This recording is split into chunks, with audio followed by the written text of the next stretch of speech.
Hi, good morning. I am Saurav and I am the co-founder of Brainium Information Technologies. Today I am here to share my childhood story with you all. So my family right now consists of 4 members including me. So that's my wife, Susma, my 2 children, one my son, Neil, and one my daughter, whom we call as Rani. But the significant portion of my life has been mainly been influenced by my father. But unfortunately, I've lost both my parents and during 2019 to 2020. So they are no longer there with me, but they played a very vital role in my upbringing because my childhood has been a lot of struggles. I've gone through a lot of struggles, seen a lot of struggles, and hence the way they manage the family, the way they manage their finances made me a much better entrepreneur today. Because without that kind of a knowledge, which I had firsthand, it wouldn't have been possible to run a business like Brainium. So being from a English medium school and being very good in English, somehow when I was about 10, 12 years old, from that time I had a habit of writing. And used to read a lot of books, mainly because of a childhood which was very struggling, so I did not make a lot of friends. So I used to read a lot and I used to write a lot. And that made me passionate more towards maybe becoming a storyteller or becoming a book writer, wanted to become an author. So if you ask me like what has been my passion right from my childhood, and I always wanted to be a writer and an author. So thankfully, actually due to COVID, I was able to author a couple of books. Okay, so I want to share one incident that happened with me at a very young age. So I was about 7 to 8 years old. And those days in the school, we had those ice cream wallahs in the school who used to sell ice creams, and it used to cost about 25 paisa. You will not see those coins these days. So that 25 paisa was the one stick ice cream. And because there was a problem at home with finances, I did not have any pocket money. And I used to see a lot of friends, always after school they're having it, or in the lunch break they're having it. And whenever I asked from my parents, they said, we don't have money. So one day on top of the fridge, I found a 25 paisa. So I took it with me. And I went to school, had the ice cream. And evening when I came back, my father said that there was a 25 paisa, where is that? Because 25 paisa had a lot of value those days. So I did not tell. Finally, it was understood that I only took it. Because there is no other person at home. It was my father, mother and myself. So I told that, yeah, I took it. And my father made me understand that why it is very important that whatever, if you're taking something, you should take permission. And there is a reason why we don't give you the money. Because having food outside could lead to problems for your health.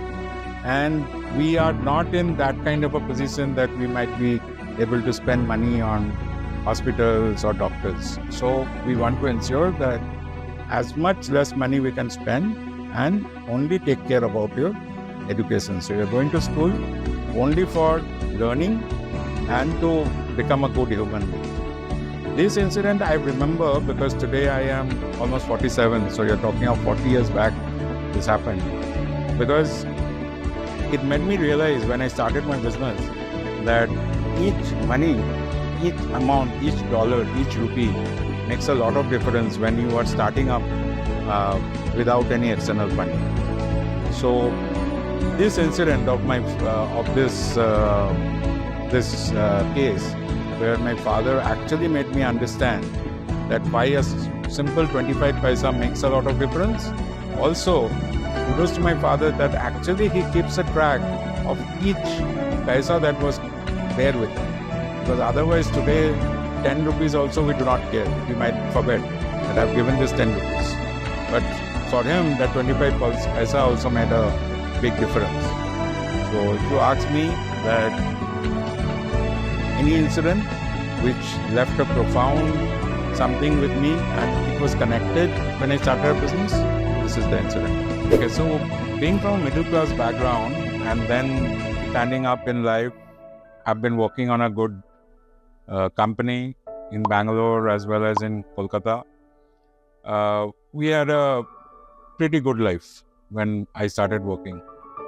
So taking up entrepreneurship as a challenge meant that certain things will be put in the back burner for the next few years, because we started with all our savings. Like I gave away all my savings and started this business. So we had a car. My son used to go to school in that car. We had a driver. So I had to get rid of that. Now that's not very easy. Though for the son, it's not a big deal. Okay, I am going from my own car, I'm going into a carpool. But for my wife and for my mother, that was a big difference. But they actually supported me. They said, okay, we will take up this challenge. We are with you. You go ahead. And we expected this struggle to lie for only 1.5 years. But actually this extended up to 4 or 5 years. So my son went to school in KG in car, but from class 1 till almost class 4 or 5, he was actually in a carpool till we were struggling in this business. So without the support of my wife and my parents, it was very difficult because we were in a joint family that time. We were staying together. That was also an advantage. So without this support, I don't think I would have been able to be part of Brainy. So as I was mentioning earlier, so my childhood had been a bit of a struggle because my father used to work in a glass factory in Asansol, which got closed down just after I joined one of the best schools in Asansol.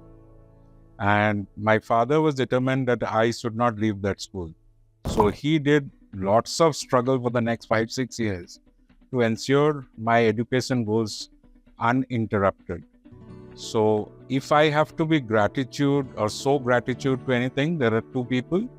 One are all my teachers who knew my background and they gave me full support. And even today, I meet a lot of my teachers once in a year and they remember those days of mine, especially my father's. And of course, my father, who actually spent like 20 hours a day outside home to ensure that I am educated enough so that I can lead a good life.